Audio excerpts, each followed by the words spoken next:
Hey guys, welcome to TCR. Sid here. Thanks for clicking on the video. If you haven't already, make sure you hit that subscribe button. Today we are making some pork Italian sausage from one of our American guinea hogs that we did.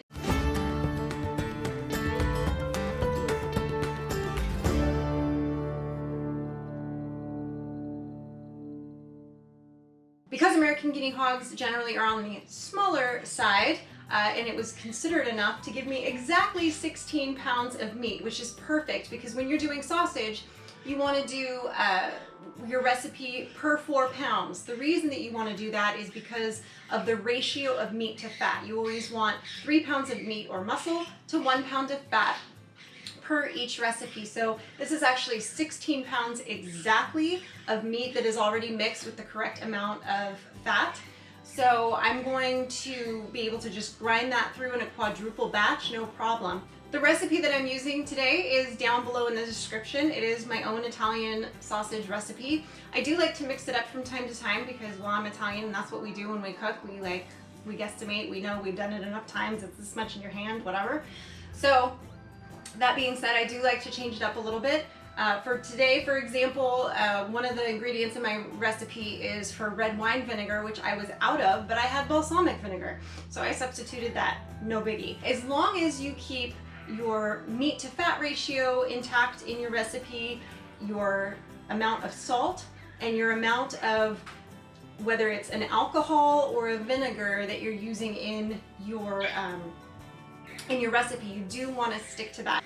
It's usually about a half a cup of for this recipe anyway, I always do a half a cup of red wine and 4 tablespoons of the vinegar. So, as long as you kind of keep those numbers the same, because those are part of your preserves that are going to keep the meat from turning, because the fat in the meat will still turn once it's frozen in your freezer, even though you've got it bagged up and sealed and all that.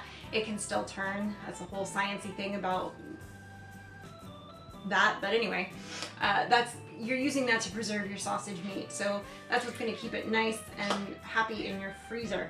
We are doing bulk grind sausage today. I like to do them in the little 1 pound bags because I don't really like cased sausage, number one, and number two, they're a pain in the butt to do. So we're not doing that today. We're doing it my way since I'm the one grinding the meat, so gotta get to it. This Sunmile grinder has been with us for a couple of years now. I have ground countless pounds of sausage on this bad boy. It's not the top of the line or anything like that. It was simply what we could afford at the time, but it's a little engine that could, and it seems to get the job done. There is a listing for it down below in our Amazon store in the description. So if you are attempting or thinking about getting one, I do recommend this one. It has been very good to us, moderately priced. It's not the cheapest, it's not the most expensive, and it's pretty sturdy. So I do recommend it. Now there's several different ways you can mix your sausage. You can grind the meat. You can add the seasoning to it as you grind it. I don't like, and I don't recommend doing it that way, but I know some people do it that way. They add it in as they grind it. I don't do it that way. Personally, what I like to do, it's just like anything else, guys. There's a million different ways to do it. I've tried a few different methods when I first started grinding our own sausage, and this is the method that I found worked best for me. So what I personally like to do is grind all the meat that I'm doing for whatever certain flavor of batch that I'm doing today, Italian. Once I grind it all out, I like to put it in a big pan like this. So I have this basically catching the meat coming out of it. Once it's all ground up and ready, and I only do a 1 grind through. I don't like to make it too pasty. I know a lot of people will do it a few grindings. I don't do it that way. I have done it that way after I've seasoned it. Honestly, couldn't tell a difference. So it's like one extra step that's a pain in the butt that I really found didn't elevate it in any way. So to me, it was like a wasted step. So what I like to do is once it's all ground, I go ahead and I take my seasoning, I mix it in with the meat so that it's, evenly dispersed. I do not throw it into the mixer. I simply do it all by hand like a good Italian grandma would. And I just get in there and I, carefully start it and really work it in, and it doesn't take very long. And I've had no problems with doing it that way. It seems to coat everything just fine. You just need to be thorough. It's much easier than trying to, you know, put it back in your mixer. However, you can do that if you really feel the need to, or you don't want to get meat all over your hands. That's cool too. Keeping the meat very cold is a good place to start. Usually as Mike's butchering the hog, he will separate out the sausage meat, package it for me, and freeze it.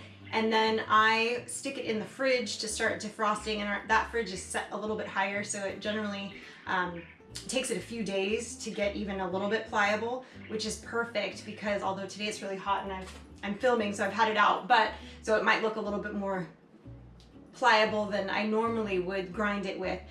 When it's a little bit sort of par frozen, it's easier to kind of grind it and get it in there. I do recommend, you know, having it pretty darn cold, freshly out of being frozen, only partially defrosted when you do it. Just makes your life a little bit easier as you're working with the meat through the grinder versus like trying to stick hot, fresh meat from a fresh kill or something like that. You do want to, you know, you got to have time to butcher it all out and get your 3-to-1 ratio correct anyway. So you might as well just package it, stick it in the freezer, do it in a few days when you're ready. So now that I've got this all mixed, it's time to start bagging these into my little 1-pound bags. And I always label them with what they are.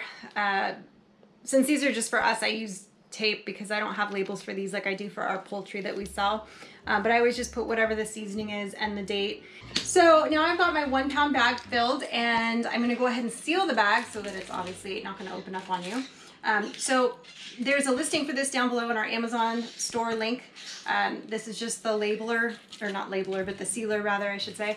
So you just wanna make sure you kind of squeeze some of the air out, twist the bag, and then you're just gonna press it down on top of this and push it through. And it comes out nice and sealed. Here it is, all bagged up, 16 pounds of ground Italian sausage ready to go into the freezer for later use. And because you're adding ingredients to your 16 pounds of meat, you are gonna always end up with a little bit of leftover, which I like because I put that in the fridge and then I cook that like either later that night or the next day or two. And you can always, before you bag it, especially if it's the first time you're making a recipe, you can always take a little bit out, make a little patty, and test it out. See if you like the seasoning, see if you need to adjust it to make it hotter, sweeter, saltier for your taste. So that's always a good thing to remember too, that you can go ahead and, you know, before you even get to that point, you can go ahead and cook some. Thanks for watching, guys. Don't forget to like the video, subscribe to the channel, and click the bell so you get the notifications.